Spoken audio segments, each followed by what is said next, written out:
So, oop, oh, got it. Okay. um, People play an integral role in shaping these ecosystems as well. The decisions we make in terms of modifying landscapes and managing these ecosystems and species goes on to impact how conservation is eventually created for potentially threatened or endangered species, or in creating the ecosystem services that we are able to gain from these species or landscapes. But for my dissertation, I was really interested in understanding how different types of global change stressors like wildfire or drought can potentially impact the resilience of these ecosystems and the species within them, and how people can actually work just to protect those species and interactions. So really broadly, global change can come in many different forms in terms of disturbance, but what I mostly talk about for my research is wildfire, which has become more and more prevalent in California, as I'm sure we all are familiar with. But this can come in other forms like drought, like I mentioned, flooding, and overall climate change. And each of these pressures can affect the way that we are able to conserve species in these landscapes by impacting how these populations are able to respond over time to these stress factors. I'll spend a little bit of time talking about California wildfire, since that's kind of the topic of this talk. But to really kind of understand how fire is playing out in California, we need to really understand that fire has played a big role in shaping California ecosystems for thousands of years before the megafires we're witnessing today. Indigenous groups in the past and today continue to steward these landscapes using wildfire. A lot of the ecosystems and species that we see and enjoy are there because wildfire was used in them so frequently. But recent kind of changes in these landscapes have changed the way wildfire plays out over time. First off, fire suppression over the last 100 years in the US has led to a great buildup in the amount of fuel loads that are available to burn, so that when these fires do happen, they're much larger and burn at very high severities. Secondly, urban expansion of a lot of cities and other urban areas into more wilderness areas is changing the ways that wildfire is occurring across space. So, and a lot of times as urban expansion continues, it increases the frequency of ignition of fires in these spaces where they overlap. And then lastly, climate change is also affecting how extreme fire behavior or events of drought are affecting when fires happen and how severe they are as well. So in a few years ago, our lab group tried to look at the composition of megafires, which are fires that are greater than 100,000 acres, and wildfires, all the rest of the fires across California in the last 20 years, to try to get an idea of how the composition of fire might be different across different ecosystem types. The real motivator for this is that we thought that wildfire studies in California had kind of focused mainly on conifer ecosystems or forests, as opposed to the other land cover types that make up California.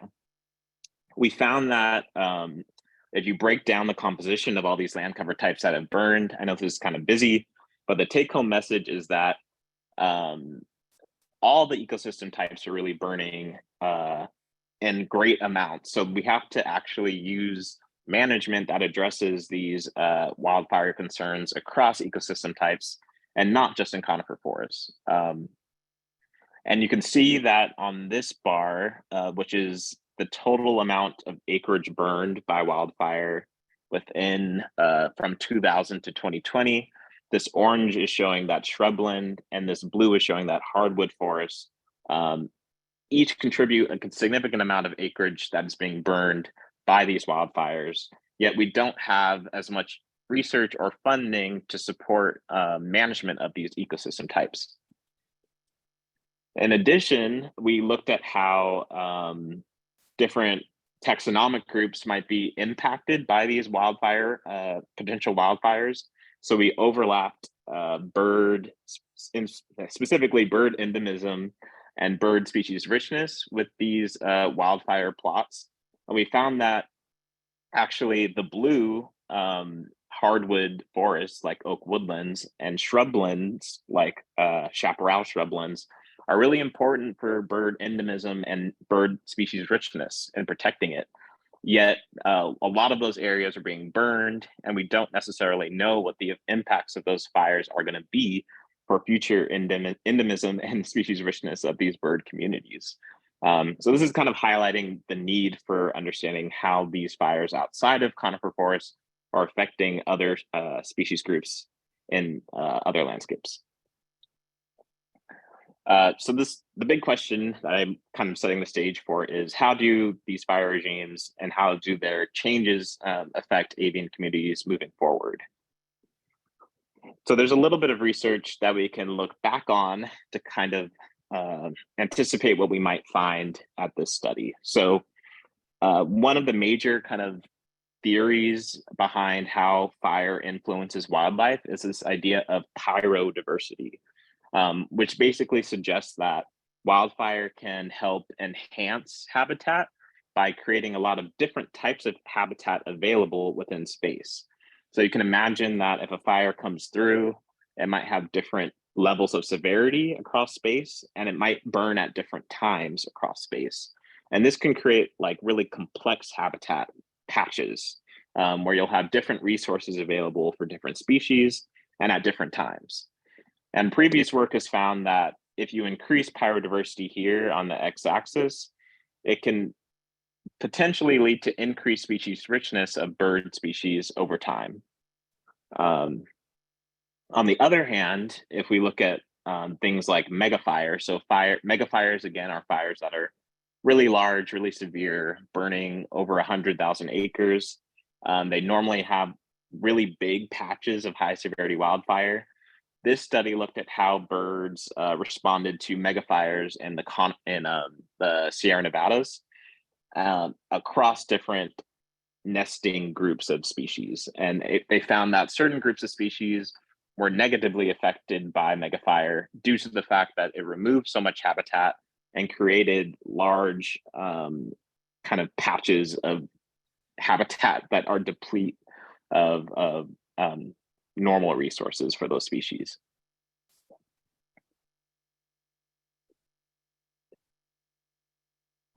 Okay, so both of those studies were kind of looking at the effects of wildfire and conifer systems, but I think we can learn from them to at least anticipate what we might find in oak woodland systems as well. So on the one hand, we know that in oak woodlands, we had much more frequent fires that were less severe. These fires would normally burn the understory of those systems and keep the trees intact. And when those fires burn through, they would normally encourage like really nutritious regrowth of forbs, grasses, and shrubbery after the fire. Those plants would recover. And this would encourage a lot of diversity of vegetation types after these fires happened. On the flip side, if we are thinking about megafire, like the one that burned in Hopland, these fires are much more infrequent and very high severity. When these fires happen, they risk large-scale simplification of habitat or conversion. A lot of times, the megafires will convert these habitats into just grassland, which can lead to situations where it can't support the community of species it normally was able to or originally able to. This can lead to dramatic changes in the structure of food resources. So I think in oak woodlands, where acorns are an important resource for many species, if there's a really severe fire that is able to top kill oak trees and remove acorns from that system, it might have a direct impact on bird populations that normally would depend on those acorn masting events to get resources. So the motivating question here are, what are the short and long-term consequences of megafires, in this case, in oak woodlands for wildlife here in California? Enter, where is it? Oh, am I? There we go. Okay, enter Hopland. So I've been doing most of my work at the Hopland Research and Extension Center. Uh, this is a UC owned ag and natural resource property that combines both kind of human industry such as sheep rearing and viniculture with wildland spaces that support a wide variety of species like black bears, many bird species, and many plant species as well. Hopland, I think, is really interesting in that it kind of reflects where California is kind of moving towards, where there are a lot of urban spaces that are abutting wildland spaces more and more often. And this is also where wildfire is predicted to be most frequent in these woodland landscapes.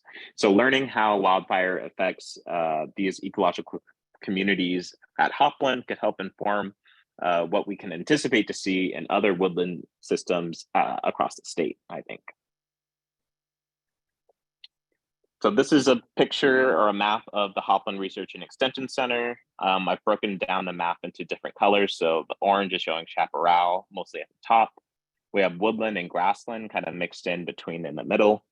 And those are the three really dominant vegetation types in this system. Back in 2016, before I even came to grad school, the Brashares lab had already begun a wildlife monitoring project at Hopland, where they deployed 36 camera traps across the property. And their goal was to monitor population trends of black-tailed deer, actually. So they were using cameras to monitor deer and GPS collars on these deer to monitor movement of these deer over time as well.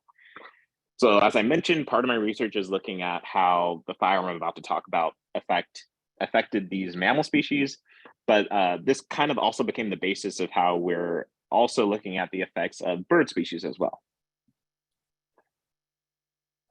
So in 2018, July 27, 2018, the river fire burned half of the Hopland Research and Extension Center. You can see this in itself is a huge fire. It burned 48,000 acres. And this in blue is the Hopland perimeter. You can see the top half within the perimeter of the fire. The bottom half is unburned. This is the overall Mendocino Complex fire. So the river fire was part of the much larger Mendocino Complex fire. At the time, this fire was the largest wildfire in California recorded history. And since then, I think now it's number 3. So I think it's just a testament of how fast these fires have been growing in size and severity over the last very recent 5-10 years. And you can also see the scale of how big this fire is compared to even Clear Lake, several times larger, especially than the Hopland Research and Extension Center right here.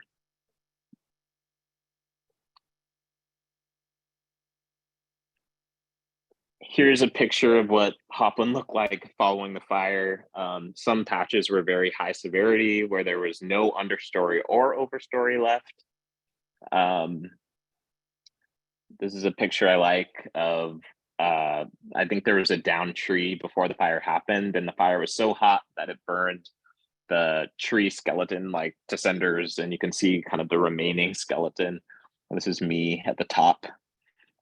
So very hot fire and very large too.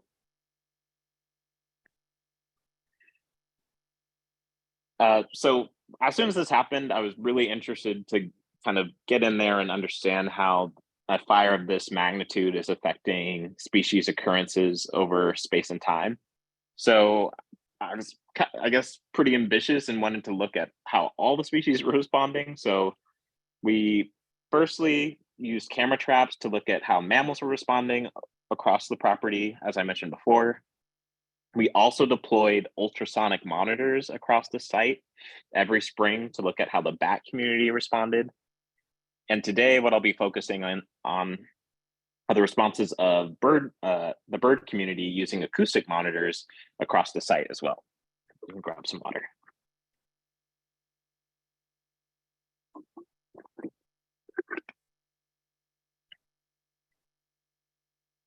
So I have a couple of hypotheses based on some of the work that has been done in California's Sierra Nevadas with bird species following fire.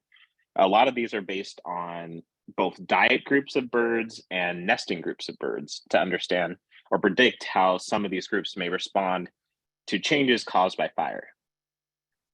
Starting with diet groups, I thought that granivores and nectar-feeding birds would be less common in some of the areas that had burned at high severity.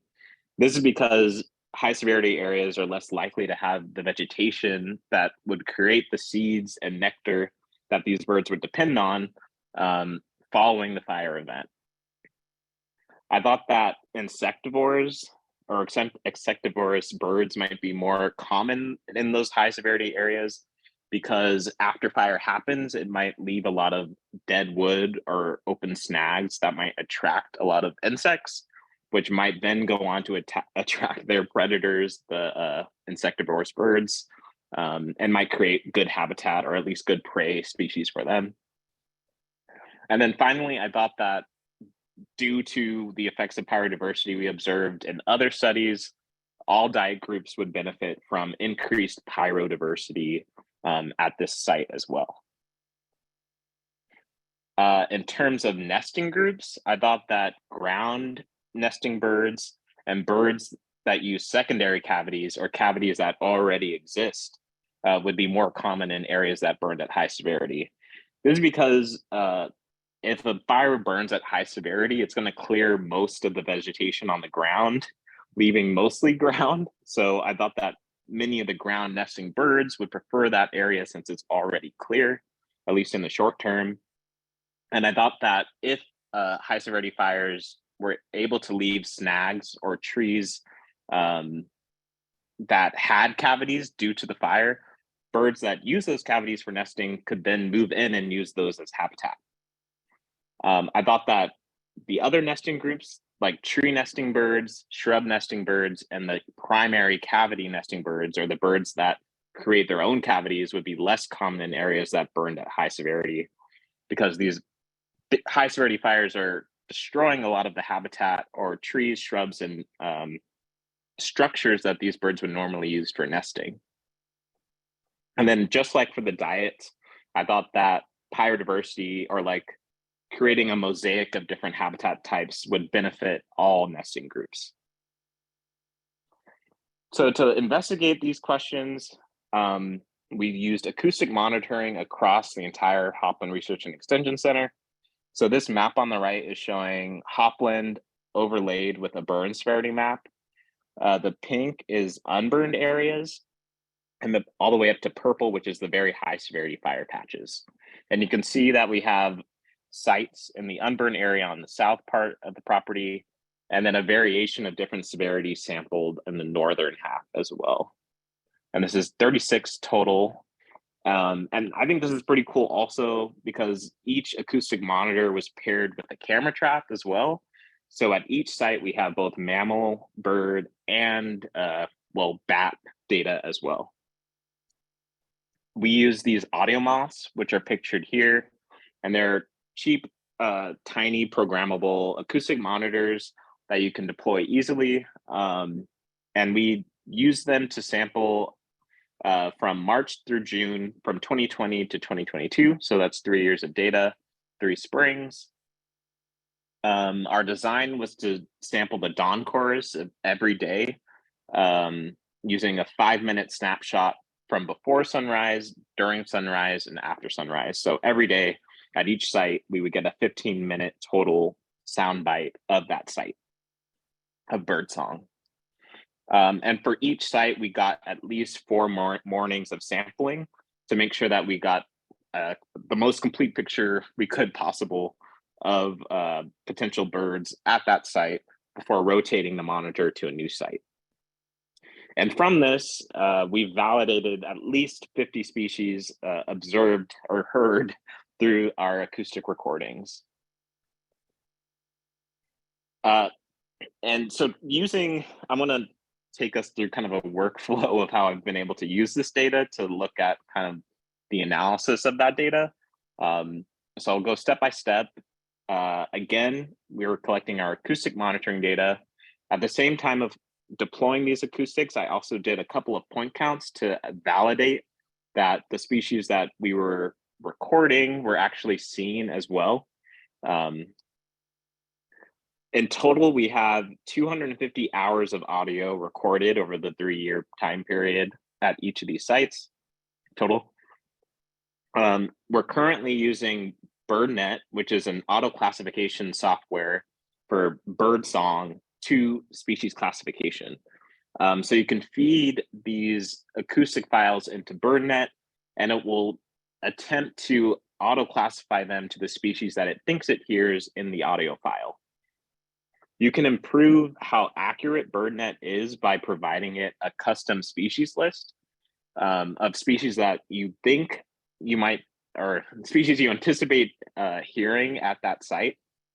So what has been really cool is that I've been able to use work from Chuck and others who have done birding in Hopland and uploaded their bird checklist to eBird.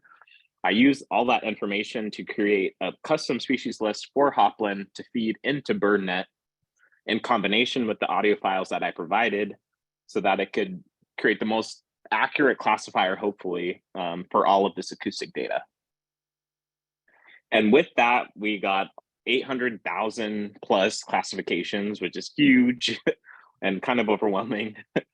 And that's 800,000 classifications of a species from each soundbite.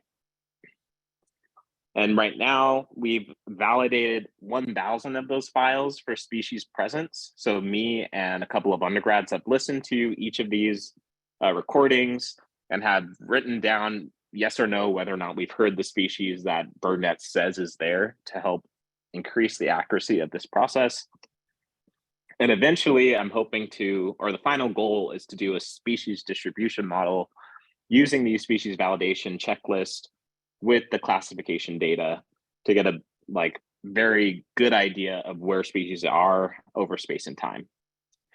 Before I get there though, and in the meantime, I'm using a different method, which was established by the California Department of Fish and Wildlife, which is using a confidence score filtering kind of strategy to look at these classifications, which is, it's a little more straightforward, and I'll go over that now, quick. So this protocol was established by 2 scientists from California Department of Fish and Wildlife who are also using BirdNet. It involves filtering when BirdNet works through each of the acoustic files, when it gives it each bird song a classification, it gives it a confidence score as well. So the point of this protocol is to make a conservative effort to filter out only the best classification calls for each of the species based off 3 rules. So the first rule is that we only accept classifications that are above a confidence score of 95%. So that's pretty stringent. Secondly, we only accept classifications that are rank 1. So sometimes BirdNet will not be able to decide if it thinks it's one of 2 different birds, and it'll rank them 1 through 3, depending on which one it thinks is most likely. And for this process, we only accept birds that have rank 1, so the most likely species. And then finally, to be as conservative as possible, we only accept classifications of species when there's at least 2 classifications of that species at that site during that year. So we don't want any BirdNet classifications of a species where it's it could be a one-off, which might be erroneous. We want species only where we're pretty confident, very confident that that species was definitely detected there confidently multiple times. So just to put this in perspective, that doing all of these kind of filtering protocol rules took us from 831,000 classifications down to 4,471 classifications. So a very big reduction in how many species we are really, really confident that were classified well. And this is the data I'm using to answer the questions that I've laid out in the beginning. So to answer some of these preliminary results, I'm using a metric that we use in camera trap trapping, often called the relative activity index. And this is just taking the number of detections of a species and dividing that number by the effort, or the number of days sampled. And I'd like to look at how RAI, this relative activity index, changes across burn severity and changes across biodiversity. So first I'll talk about burn severity. So here on this plot, you'll see 4 different figures for each of the diet groups. On the left side, you'll see RAI. So this is how many times a species of that group was detected. And on the x-axis is how severe the fire was at that site. So you can see, for example, for granivores, RAI seems to increase for areas that have high severity. And I'll zoom into each one of these now. So again, RAI for species like lesser goldfinch, as severity increases, it seems like the number of times we detect those species at sites increases as well. This is not the case, however, for some of the other species groups. And this is also not what we hypothesized would happen, because remember, we expected that high severity fires would remove a lot of the vegetation that granivores depend on for food. What I think might be happening here is that after, even though it's like high severity fire on this landscape, there may still be a lot of regrowth happening in the years following the fire, in terms of shrubbery, forbs, and other seed-bearing plants, which may be enough to kind of make these areas even more attractive to these granivores if it's enhancing those food resources. This may also be due to the fact that Hopland hasn't burned in a long time. Since before this fire happened, I think it's over 10 years, or maybe closer to 20 years before. So the site might be just like very ready to burn, and after it did burn, it's regrowing very quickly with a lot of nutritious forage for these species. We did not see a strong relationship between burn severity and RAI for insectivores or omnivores. It's pretty flat. The error bars you can see are pretty wide, so there isn't really a strong signal. And we did not see a strong relationship for nectar feeding birds either. Next, we are going to look at how different nesting groups may have responded to burn severity as well. So from this overall picture, you can see that potentially ground nesting birds like California quail seem to really like the moderate to high burned areas, but tree nesting birds and primary cavity birds like acorn woodpeckers seem to not like those areas as much. So we'll zoom in. This is our tree nesting group. And again, the error bars are pretty wide, but it looks like RAI may be trending downward for areas that have burned at high severity, indicating potentially these birds are less likely to use areas that burned at high severity. The opposite seems to be true for the shrub birds, where it looks like they may be actually selecting to use areas that burned at higher severities more often. Again, this is not what we expected, but it could be showing that the fire that happened at Hopland may not be as damaging as we had expected, and instead is encouraging a lot of regrowth that is good habitat for a variety of species. We see that primary cavity birds are less likely to use these high severity areas as well, which is what we did expect. And then not a clear response of the secondary cavity birds like this ash-throated flycatcher. And then probably the strongest effect we've seen amongst the nesting groups is ground nesting birds, where there's a very strong response of burn severity, where it seems like these species are actually trying to use areas that did burn at high severity. And again, this is essentially what we expected, in that these high severity areas are maybe clearing a lot of the vegetation and exposing a lot more ground potentially that these birds may be using for their nesting needs, and potentially using resources that are regrowing over time for food and other resources. Okay, so that was the burn severity piece, and now I'll talk about biodiversity. So again, biodiversity is this measure of how much variation there is in habitat following fire, with high biodiversity meaning that there's a lot of variation in fire, which should create a variation in the landscape of different vegetation types and resources that are available. So again, we are looking at our diet groups, and we had hypothesized that increased biodiversity would increase the relative activity of each of these diet groups, but we see that's not necessarily the case.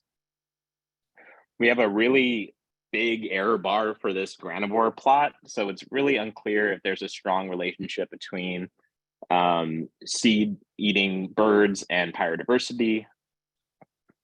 Also unclear for insectivores. It looks like it's pretty flat, so they may not be choosing to use these biodiverse landscapes either. Well, where we do see a strong relationship is for omnivores or omnivorous birds. And I think this is pretty interesting because this may support our hypothesis of what biodiversity is actually doing.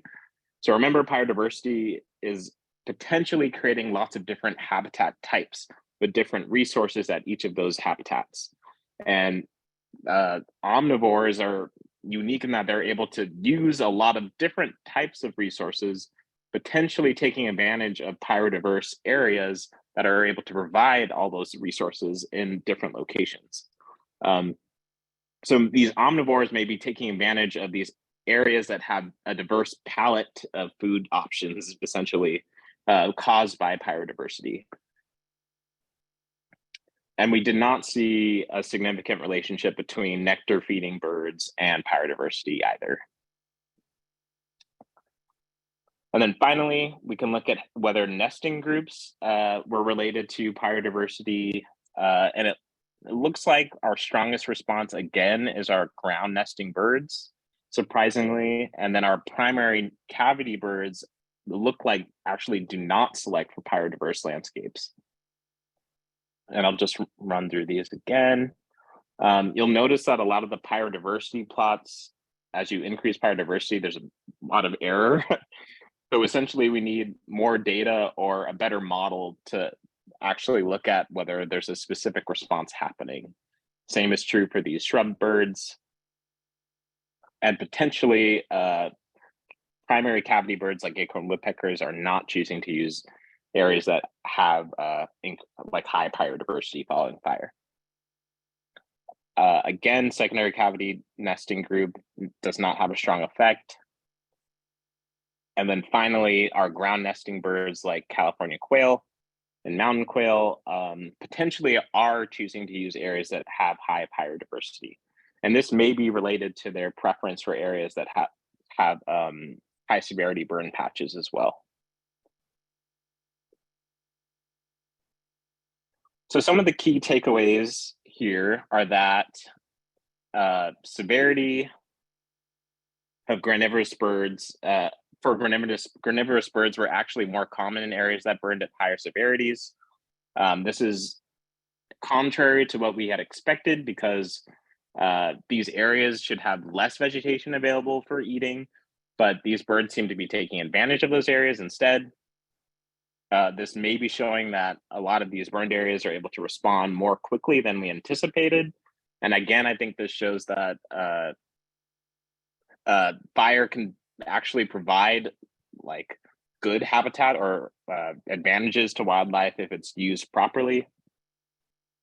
As expected, we saw that tree and primary cavity nesters seem to avoid areas that burned at high severity. So there's at least some note of caution for some certain species during these high severity fires. And we also saw, as expected, that ground nesting birds seem to use these high severity areas more as well.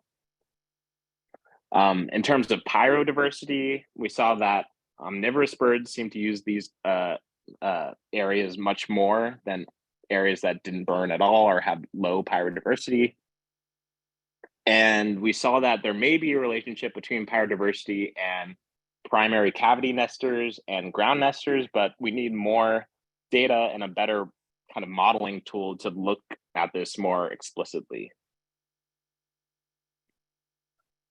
So in terms of next steps, I'm hoping to validate a few more classifications of the BirdNet data so that we can get a better idea of how accurate BirdNet is in terms of species classification for our species list. I'd like to integrate some of these validations with the classified data to create an occupancy model. And this is a way that we can do a kind of a species distribution model that's a little more sophisticated and can control for different different covariates over space. And then I think most importantly is that I would like to look at how time since burning may affect habitat use for these different guilds and groups of species as well. So you might imagine that the way that different groups of birds choose to use a site might change depending on how close to when the fire occurred that year is. So like we've been sampling the same site from 2020 to 2022, but the way that certain birds use that site may be different closer to the fire than it is like 2 or 3 years down the line. So a more sophisticated model might help us tease some of these differences out, and then also give us a better idea of how biodiversity and burn severity are affecting these species groups more conclusively. So I wanted to end with a kind of a shout out, I guess. I'm sure some of you are aware based on the news, but grad students and postdocs at UC Berkeley and across all the UCs actually are currently on strike. I'm on strike currently, but I wanted to make sure I made this talk because it's important to me, and wanted to make sure I got a chance to potentially talk about this during the talk as well. Again, there's a link at the top of this page if you want to find out more information, but essentially the strike is talking about providing more funding for grad students and postdocs to do some of the work that we do like this. So please take some time to look at this and see kind of why what we're doing now is so important. And then finally, I'd like to thank the Brashares lab, especially Phoebe Parker-Shames and Justin Brashares, who've helped me kind of aim this project. I'd like to thank the Hopland Research and Extension Center staff. So Allison, Troy, John, and Hannah have been great in helping spearhead getting this project off the ground, and then also helping me share the findings of this project. Another big thank you to Chuck for including me in so many of the early bird counts that he was doing on the site that kind of helped me get acclimated to working there. Have to thank several undergrad research assistants who helped me by listening to hours of acoustic monitoring data to validate several species. And then all of this work was supported by my NSF Graduate Research Fellowship as well. So I'll end here and say a big thank you to all of you for listening. I'll leave my contacts and then happy to answer any questions. Okay, thank you so much, Kendall. That was just a fascinating presentation. And we do have a few good questions. Can everyone hear me? Can you hear me? Yeah, I can hear you. Okay. From Chuck, is there any evidence that fire research funding is more available for habitat types other than carnivorous forests? Yeah, that is something we did want to investigate from that first study that I was talking about. We actually wanted to quantify how much funding, like monetary funding, and how much monetary research is going into these different ecosystem types. And we weren't able to do that, but my gut is my gut is that the funding and research going into conifer systems is many times larger than what's going into these other habitat types. We were able to quantify like how many publications are being released, like between conifer forests and all the non-conifer forest ecosystems. And I think all of the research ever done on conifer forests and wildfire in California is maybe 3 times more than all of the other non-conifer ecosystems combined. So there's a lot to catch up on, both monetary wise and research wise. Okay, thank you. Did you see birds using brush, madrone, and or oak basal sprout regrowth for nesting? That's from Chuck. I don't know. Yeah, I don't know for nesting per se, but I do know that the madrone patches that had burned were key habitat pieces in the regenerating landscape. So there was a lot of bird activity and a lot of the post-burn madrone sites.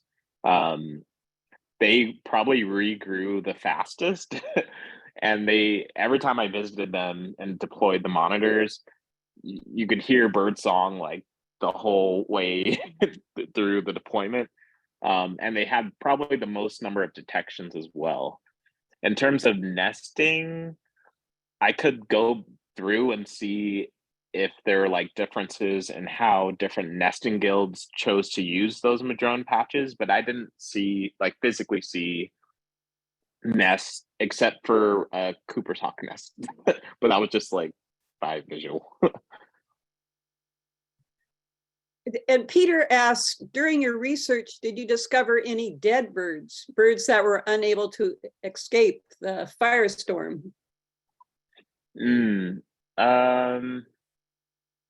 question. I don't think we saw any dead birds. I think we definitely saw some dead like small mammals like moles and gophers, unfortunately, but no like remains of dead birds. I think most birds were probably able to escape like the immediate effects of the fire, so they didn't get burned. We know for sure that, like, for example, at the same time the fire happened, we had GPS collars on like 20 deer, and we could see from their GPS points that they can move just on foot away from the fire. So I'd expect that most birds that are able to, fly should be able to escape the fire as well. I think the big question though is whether or not there are the resources available for them afterwards for them to continue to use that habitat. Did you do any research on raptors? Did you collect any data on the change in numbers of raptors over time and how? Yeah, I haven't looked at raptors specifically, but we do have a lot of kind of like not really bycatch. We have like a lot of acoustic evidence of raptors, visual evidence of raptors at different sites. And we also get raptors on some of our camera traps, but none of those are kind of really dependable ways to monitor, I think, raptor populations, because it's kind of by chance. Even though BirdNet is able to classify raptor calls, I chose not to include raptors because it's not as dependable that they're going to call during the dawn chorus. It's mainly only passerines that are going to be using the dawn chorus to make their call. So I thought it wouldn't be as accurate to include them. But there's a lot of research that suggests that raptors are attracted to areas that burn, especially because it exposes a lot of prey. So there have been stories of raptors flying towards fires to take advantage of them to catch food. So I didn't see that in our study, but potential. And did you encounter lazuli buntings in your plots? Yes, a lot of the burned, so there's a lot of chaparral at the top of the site, and a lot of those sites that were kind of shrubland, mixed oak woodland did have lazuli buntings. I'm trying to remember.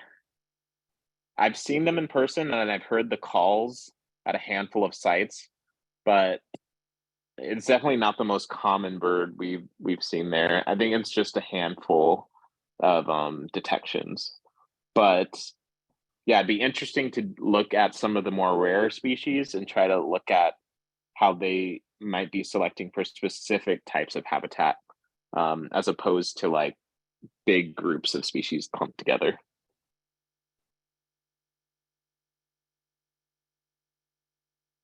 Route to get to our Zoom. So that got rectified, but it was a little late. So thank you all for coming. And it looks like we have another question from Dave Bankston. Do you quantify the degree of certainty? For example, when you say we only accepted species that had a 95% degree of certainty, what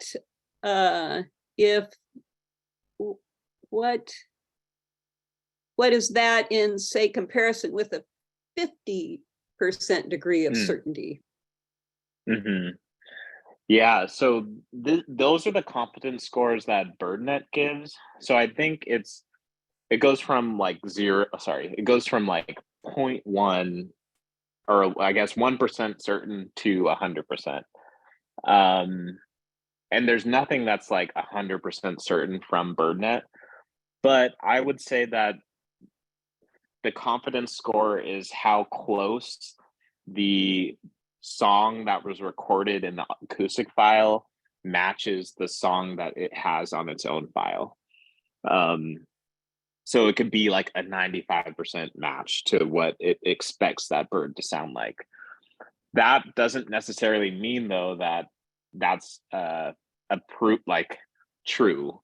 So what I've tried to do is, for all the species that did pass that threshold, I tried to make sure that at least once at each site that species was detected, I could hear it as well, so that I could pretty much triple check that it's a true classification and that it's not a random species that it thinks is there, but it's really like a car driving by that sounds like a bird.